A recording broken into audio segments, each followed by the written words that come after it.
भागवत जी की कुछ जानकारियां आपको देते हुए आज की कथा में प्रवेश करेंगे।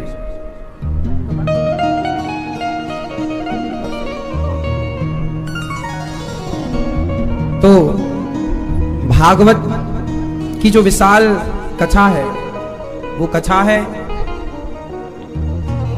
मानव मात्र के कल्याण के लिए। मानव जाति का कल्याण कैसे हो, मानव मात्र का कल्याण कैसे हो, तो मनुष्य के कल्याण के लिए भागवत जी हैं। कैसे कल्याण होगा भागवत जी से? बोले जब आप भागवत सुनेंगे तो भागवत के द्वारा वो जो विचार आएंगे आपके अंदर, अच्छे अच्छे पॉजिटिव विचार अब आपके अंदर आने स्टार्ट होंगे। वो विचारों के रूप में आपके हृदय में भगवान ही प्रवेश करेंगे। प्रविष्टः कर्णरंध्रेण, कानों से। भगवान कहां से प्रवेश करते हैं? ध्यान से सुनिए। कहां से भगवान कहां से प्रवेश करते हैं? कानों से। बेटा ये मद्दी हो सकती है, इसको कम कर दो जरा, इस वाली इसी को। प्रविष्टः कर्णरंध्रेण, कानों से। कानों से जब आप कथाएं सुनते हैं भगवान की तो भगवान कानों से प्रवेश कर जाते हैं। इसलिए कथा हमें सुननी चाहिए, क्योंकि कथा जब सुनते हैं तो कथाओं से ही भगवान प्रवेश करते हैं। अच्छा, कानों से ना सब चीजें जाती हैं, 3 जगह से चीजें अंदर जाती हैं। कहां से? या तो कान से, या तो आंख से, जो देखा वो अंदर चला गया, जो सुना वो अंदर चला गया, और जो बोला, बोलने के बाद रह गया नहीं साहब, अंदर रह जाता, अंदर चला जाता है कि हमने ये क्यों बोला। पछतावा नहीं होता लोगों को। इसलिए कहता हूं कि तीनों पर लगाम लगाने की जरूरत है। आप ये बताइए, जब आप किसी की बुराई सुनते हैं, किसी की निंदा सुनते हैं, किसी ने आपको गाली दी, तो गाली आपने जब सुनी तो तुरंत गुस्सा आया कि नहीं? क्रोध आता है? बोलो हाँ। जैसे आप गाली सुनते हैं तो क्रोध आता है, गुस्सा आता है। जैसे क्रोध ने आपको, जैसे गलत बात सुनी आपने तो गुस्सा आ गया, आपकी आंखें लाल लाल हो जाती हैं।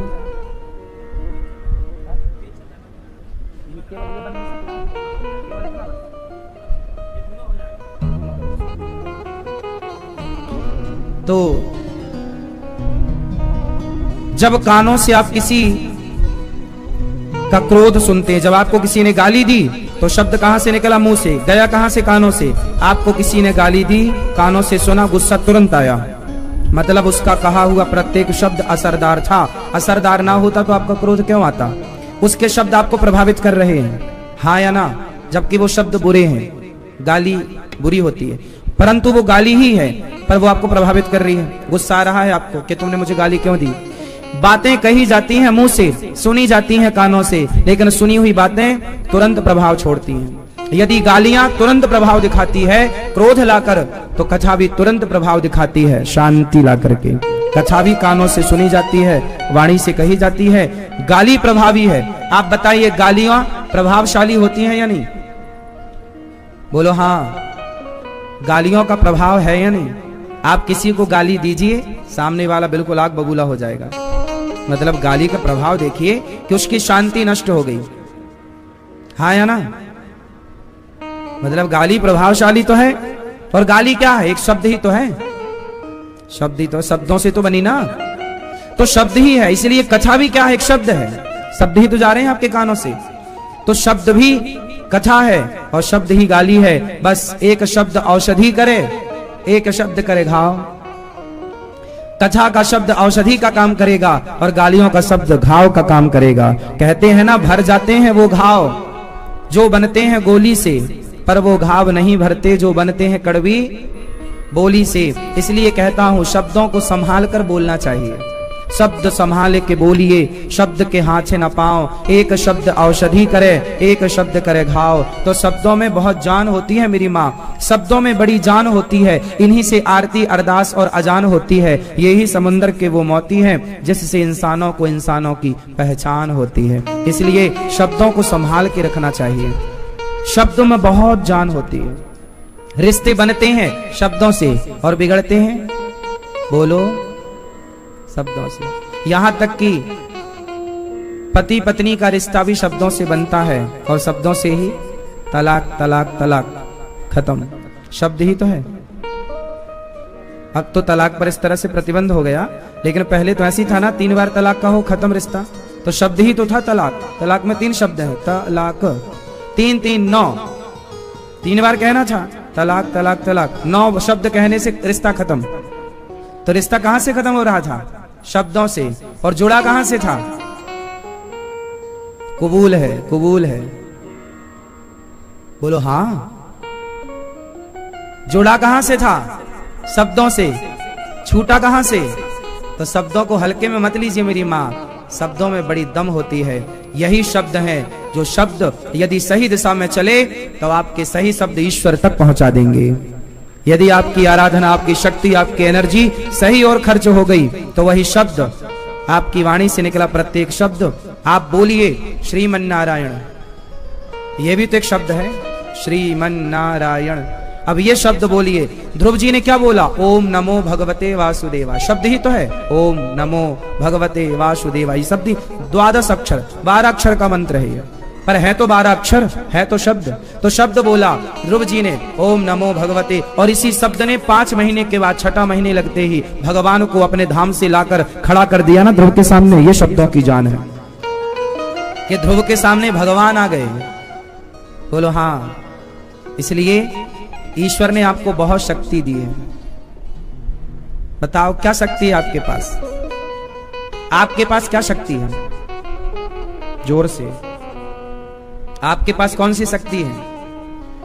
आपके पास बोलने की शक्ति है। जितना अच्छा आप बोल सकते हैं, कुत्ता के पास शब्द नहीं है, बिल्ली के पास शब्द नहीं है, चूहा के पास, मकड़ी के पास, चींटी के पास, हाथी के पास शब्द नहीं है। हाँ या ना? ईश्वर ने 84 लाख योनियों में केवल हम इंसानों को शब्द दिया है, लेकिन हम भी अपने शब्दों को गलत जगह खर्च कर रहे हैं। तेरा ऐसा हो जाए, तेरा वैसा हो जाए, यहां शब्द जा रहे हैं। नहीं, शब्द कभी नष्ट नहीं होता, ये ब्रह्मांड में गूंजते रहते हैं। इसलिए शब्दों को ऐसे शब्द ना बोलिए जो गलत गूंजने लग जाए। गूंजेगा बाहर भी, गूंजेगा आपके भीतर भी। कुछ शब्द ना आप बोल देते हैं या सुन लेते हैं, वो आपके अंदर चलता रहता, मीन्स गूंजता रहता है। उसी को तो गूंजना बोलते हैं ना। आपके पति ने कुछ बोल दिया, पत्नी ने कुछ बोल दिया, अब आप बिस्तर पर लेटे जरूर हैं, आंखें बंद जरूर हैं, पर अंदर वही वही गूंज रहा है। ऐसा होता है या नहीं? हाँ या ना? होता है। तो ये गूंज रहा है ना, कहां खत्म हुआ? यदि शब्द बोल देने से खत्म हो जाता तो फिर आपके अंदर गूंज क्यों रहा है कि उसने ऐसा क्यों बोल दिया? हाँ या ना? द्रौपदी ने बोल दिया कि अंधों के अंधे होते हैं, दुर्योधन के अंदर सारी जिंदगी गूंजता रहा, बोला इसका बदला लूंगा, और इसी के बदले के कारण उसको भरी सभा में बुलाकर बाल पकड़कर और निर्वस्त्र करना चाहा था, केवल इसी शब्दों के बदले। हाँ या ना? इसलिए इस सारी बातों से आपको क्या सबक मिली, क्या सीख मिली?